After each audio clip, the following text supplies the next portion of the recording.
Hello everybody, this is VanillaMexican 17 bringing you a new video. So it's been a really eventful week for Austin FC fans. Each day we got something new about our favorite team in the MLS.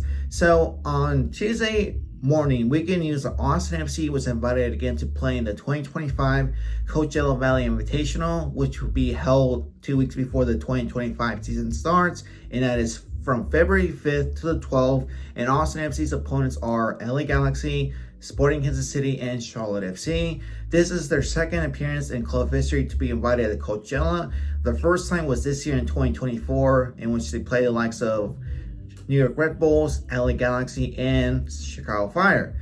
You could say that their performance at Coachella was really solid to decent because their record was only a win, a draw, and a loss in those 3 games they played at Coachella. The most notable moment from that Invitational was a 3-1 win to LA Galaxy, which I don't remember who scored the first goal. I could just say Drizzy scored the first goal from a header, bicycle kick, or PK, but I do know that Diego Rubio came in the second half with about 15 minutes left and scored 2 goals in that match.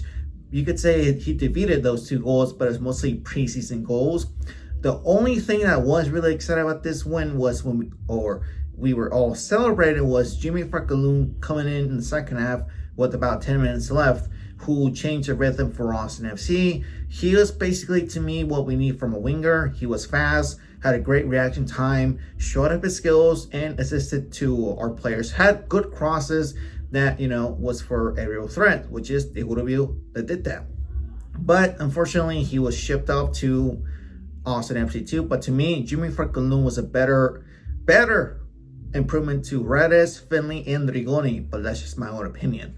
But what do I expect for 2025 Coachella Valley Invitational? I don't expect much, honestly, because to be fair, it's just a preseason games, 3 games only. People could say it's a must win.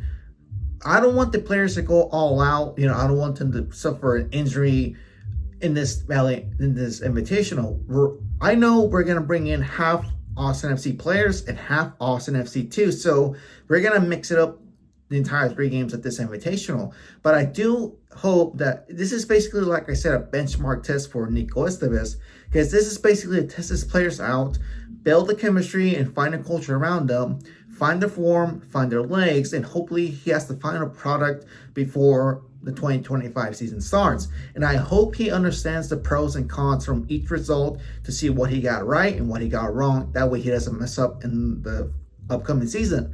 But yet, mostly, I can just say Coachella Valley Invitational, just have fun and let's see just learn from experience from those 3 games. I know they're short. I know they're going to be fast I know it's a week-long invitational, but at least it's just understand what Nico Estevez could do in the future for Austin FC. Now, Wednesday afternoon, we get news that our 2025 schedule was released, and I could say sorry for saying this, I fuck with this schedule. This schedule to me is much more balanced out than before, because Austin FC are going to have few games on Sunday and less midweek games, excluding Open Cup and Leagues Cup.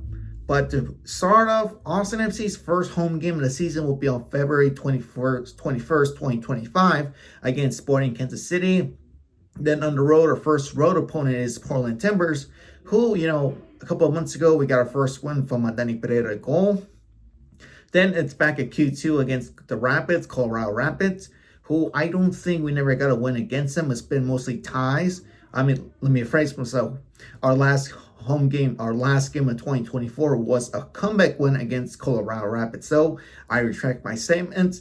Then we go again on the road against LAFC, a tough opponent for us who we almost had to win, but back in September, but it was mostly a tie at the end. Then the 5th game of the season, to me, I find this game really anticipated, really exciting. It is against San Diego FC, the new expansion team for the MLS. And Austin FC is going to play them on Sunday, March 23rd at 3 p.m. So it's going to be a really early game, but that's 3 days after my birthday. So I could say it's a good birthday gift. To me, this game is more important to say this because Chucky Lozano is coming to Austin. So Q2 Stadium is going to be really packed with a bunch of, I can say it's a bunch of Mexicans.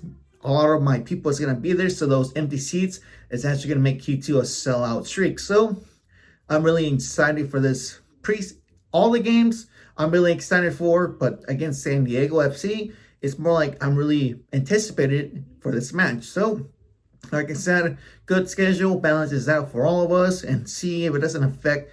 I hope that Leagues Cup and Open Cup matches doesn't affect our balanced out schedule. But if you were to ask me how many points do I see in the first 5 of the season, I could say mostly 12 points out of 15. I know it's a diluted number for points, but I could see it's going to win against Sporting Kansas City and San Diego FC. A really tough win, I could say, against Portland Timbers, because, we barely come out of Providence Park with a point. And I do see us get a win against Colorado Rapids at Q2. But to be fair, let's be honest here, we never get a win against LAFC. So I see us losing against LAFC, but the rest are 4 wins with us. I know it's early to predict, but might as well just do it. 12 points out of 15 is what I see for the first 5 games of the 2025 season. There's an interest going around that this player, that Austin FC has interest for one player. Their interests are for Uruguayan forward Bruno Damiani, who's on loan for Boston River. His home club is Nacional of Uruguay, but Nacional does not see any plans with this forward for 2025, or don't have any plans for him. He is age 22. During his time with Boston River, he was alone. He scored 14 goals out of 34 games, which to us is that it's not bad numbers for a 22-year-old playing on loan. Here's the thing too. Austin FC has been having a quiet offseason, mostly showing interest for players, and our players showing interest for other clubs like Owen Wolf to Brest from the League On. And then we see that Fafa Pikul could become a new Austin FC player, which is right now an interest, or it might not be interested anymore for Austin FC.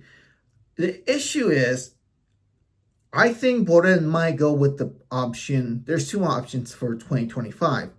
One is 3 DPs and the 2 U22s, which I don't understand at all at that point. But the second option is Plan B, which is like protection here. You get, obviously, Austin FC has 3 DPs, but one of them is not used because it belonged to Rigoni, but he's no longer, or never mind. It belonged to Alex String, but it's no longer occupied. With 2